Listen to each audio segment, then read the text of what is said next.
Tumia sura, macho na mikono katika uimbaji wako.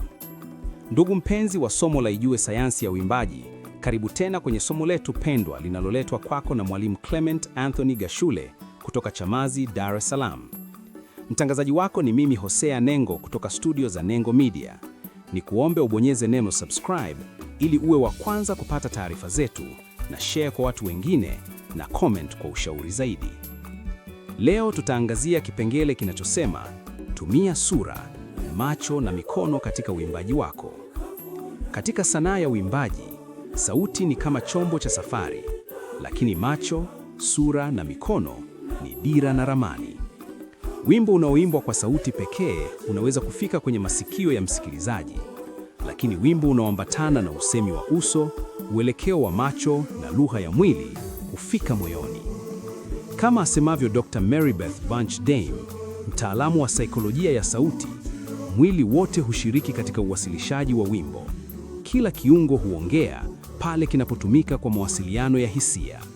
Tafsiri: sauti nzuri haijitoshelezi, hisia huwasilishwa pia kwa mwili. Katika mazingira ya uimbaji wa jukwani au hata kwenye ibada, msanii anakuwa mjumbe, si mimbari ya maneno tu, bali pia mchoro hai wa hisia na ujumbe wa wimbo.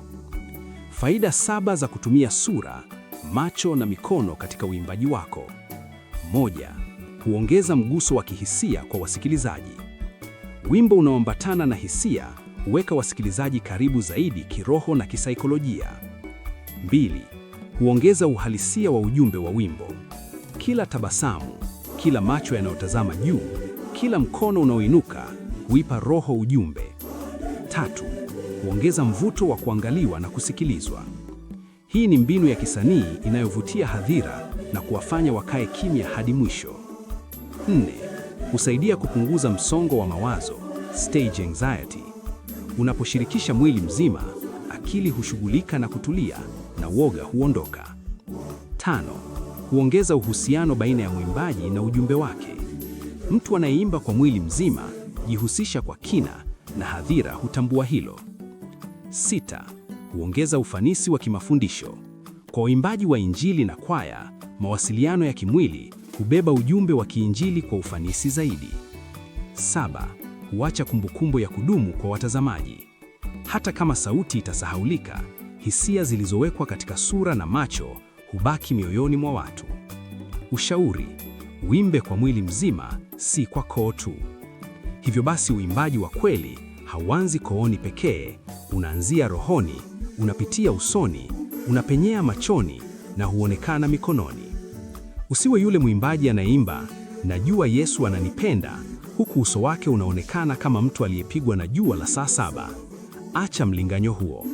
Tumia sura kuonyesha furaha, tumia macho kuelekeza ujumbe, tumia mikono kuelezea sauti yako. Asante sana kwa kuniazima sikio lako. Bonyeza neno subscribe ili uendelee kupata taarifa zetu, na share kwa watu wengine na comment kwa ushauri zaidi. Sauti hii imeletwa kwako na mimi mtangazaji Hosea Nengo kutoka studio ya Nengo Media. Kwa ushauri zaidi, wasiliana na Mwalimu Gashule kwa namba hizi: 0782 20 16 86 au 0719 20 16 86. Asante sana.